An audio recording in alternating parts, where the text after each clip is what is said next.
riaditeľka, milé kolegyne, kolegovia, milí mladí priatelia, milí žiaci. Už po štvrtýkrát sa takto stretávame na pôde prvej základnej školy v rámci dietisnej olympiády obvodného kola. Prečo na tejto škole? Je to zrejme, pretože organizátorom je vlastne naša škola tejto súťaže. Mňa, a verím, že asi aj mojich kolegov dietisárov, teší a taký dobrý pocit mám z toho, keď vás takto tu pokope, takú masu mladých ľudí vidím, že v súčasnosti toľko mladých ľudí prejavuje záujem o históriu, alebo ste nadšencami, vyznávačmi, milovníkmi dejín. V dnešnej pretechnizovanej dobe multimediálnych, elektronických činností, keď nám až pod kožu všade počítač, mobily a všetky iné vymoženosti doby prenikajú, je skutočne veľká vďaka vám, a že ste si našli čas ku klasickej knihe sadnúť, že ste proste listovali možno Zamarovského, možno samotné učivo dejepisu, aj to, čo sa ešte nebude preberať. Skutočne je to veľká jednak odvaha z vašej strany a jednak váš prejav úcty k dejinám.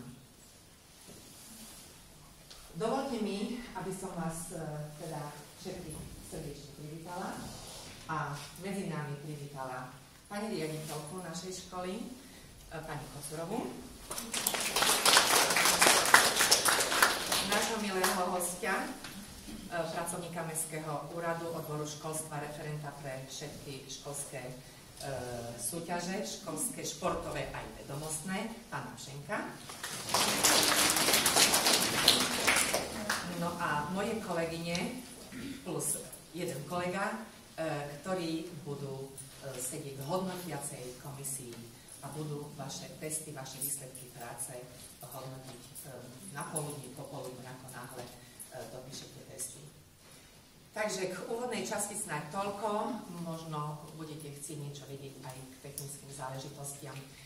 Vôbec pravidlá sa nemenia. Tí, čo ste tu už taký viac menej skalní, že už ste tu štvrtý, tretí krát, pravidlá ostávajú nezmenené. Súťaží sa v 4 kategóriách. C, 9-taci, D, 8-taci, E, 7 ročník a F-kari sú 6-taci. To je asi každému zrejme. Obsadzujete horné, čiže vidíte na poschodie, horné učebne prírodopisu, chémie a fyziky. Na dverách každej učebne je zoznam žiakov, tak ako na základe prihlášok, ako mi došli, tak som ten zoznam urobila. Píšete test, na ktorý máte 100 minút. Test, ktorý pozostáva z 3 tematických celkov.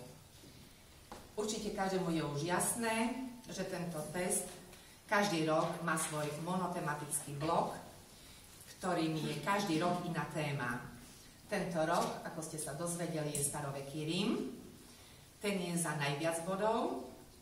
Potom máme druhý blok, to je vlastné učivo daného ročníka, a tretí tematický celok, samotné regionálne dejiny, v našom prípade dejiny nášho mesta Michalovce.